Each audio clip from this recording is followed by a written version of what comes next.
ex cheated on me and falsely accused me of rape, so I exposed her to everyone she knew.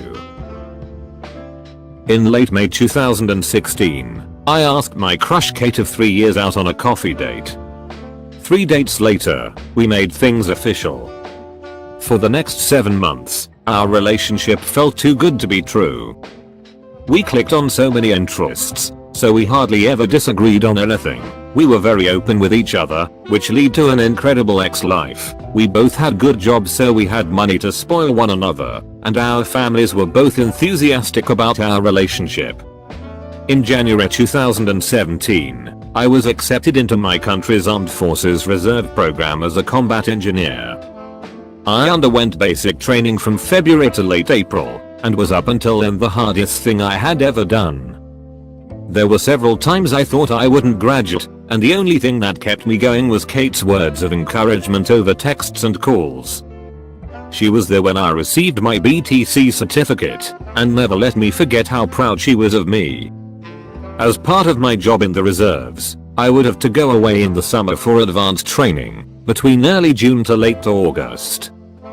Kate fully supported me going 400 kilometers away to the training center and spending almost our entire summer break on work to further my military career. The summer was brutal on me. I was a social outcast from every clique that formed on our course, and was the butt of several jokes. My self-esteem plummeted through the floor, but Kate's belief in me was what made me prevail. I passed as 5th best on course, and I owed it all to her. The decline. Things between us started to sour after returning home. According to her, I wasn't as spontaneous and outgoing as before I went away. I was dismissive, took small jabs and jokes as personal insults, and would rather stay in, watch movies, and have sex instead of going out. Unbeknownst to both of us, I had developed some nasty social anxiety due to the events of the summer, and it started affecting our relationship.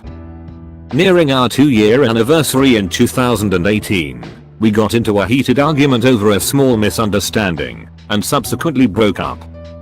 I was incredibly distraught, before she texted me 3 days later and said she wanted to try and fix things. I didn't see her for 3 weeks, but we kept in touch every day, slowly mending things. When we officially got back together, nothing felt the same. Every time I talked with her, it was as if I was walking on eggshells, and it only worsened my anxiety, which in turn hurt our already damaged relationship. Then things finally came to a head at the end of July. The hurt. While in school, Kate had met a dude named John. She saw in John what she used to see in me, and they quickly became very close friends. He consoled her through our breakup and every little time I messed up afterwards. For the record, I knew of John, but never thought Kate would ever do anything with him. One night after work, we had planned for me to stay the night at Kate's place. I arrived to see the two of them chilling on the living room couch. Kate said that John had dropped by for a spontaneous visit, and he was just leaving. After John left, she became cold and distant. I slowly accepted that our relationship was dead, and asked her how things were between us. She echoed my thoughts, and we agreed to break up the next day. She said I could stay the night one last time, seeing how it was late and she was still worryful of me. From there on until she fell asleep, Kate became uncharacteristically glued to and protective of her phone. In the past, she wouldn't care if I had glanced over to catch her and her friends texting about whatever, but now she did her best to hide the screen from me. I asked her about it, and she said it was private stuff, which only raised more questions. After she fell asleep, curiosity got the better of me. I unlocked her phone. I knew her passcode and found hundreds of messages between her and John. Messages about how she was now single, how exciting it was that they could now be a couple in public, and laughing at me about every little thing I did. I quietly sobbed as I read through each hurtful text. My crying wasn't as quiet as I thought. Kate stirred, and once she realized what I was doing, she threw a fit. I couldn't find the anger or words to combat her, so I just grabbed my stuff and left, with Kate shouting and yelling at me the whole time. It was late in the morning when I got home. I just broke down and ugly cried all night. I called in sick from work the next day and spent it sulking in my bed. The day after, I got several angry texts from Kate's friends and family. In a bid to save her image and denounce anything I might say about her, she told anyone she knew that I had forced myself upon her that night in one last attempt to get some before we broke up, and left after the deed was done. Though what I had done was scarring, she refused to press charges because she didn't want to make a circus of her life in court and was the bigger person by doing so. I spent the next few months in fear that her allegation would have me discharged from the army and my image forever tarnished, but nothing ever happened. The revenge. 5 months afterwards, Kate DM'd me. After pleasantries, she basically apologized for the whole thing and actually admitted to faking it, though she would never publicly admit it to save her own reputation. My image, be damned. This angered me, but I kept cool. I screenshot the texts and continued talking with her. Over the next 3 months, she entered into a cycle of events as follows.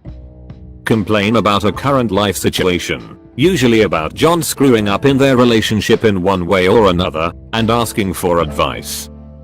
Lamenting our relationship, how I never screwed up like John did, how she wished we could go back to the way things were, blah blah blah.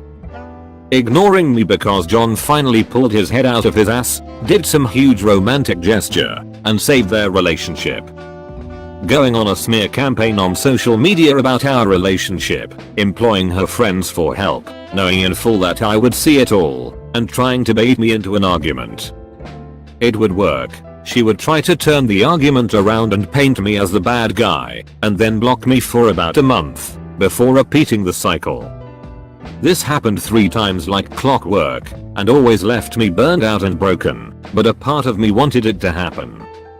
Each time it did, I took screenshots of every damning thing she said.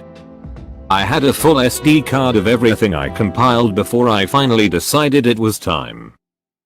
Making several picture copies of the worst text messages I caught, I bought several manila envelopes and mailed them to everyone I thought would matter to Kate, her parents, grandparents, extended family she was super close with, best friends, work boss, co-workers, teachers, whoever I could find a mailing address for. I made sure that anyone getting the envelope would know that the texts were between me and Kate, and sent them off. Within 3 weeks, I got results. Some of the people who messaged me to shame and insult me before now apologized for their words.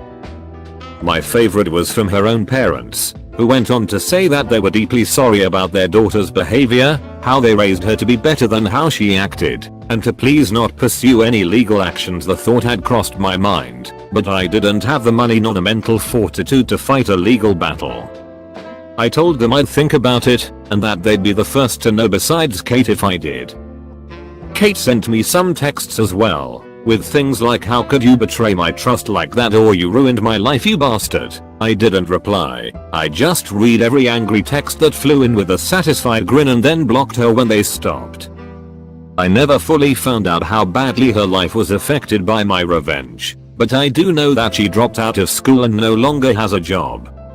I hope John was worth it.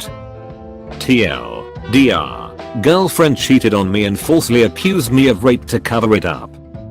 I endure her for a year, gathering evidence against her via text messages, and socially nuked her life. Edit. Thank you all so much for the kind words of support.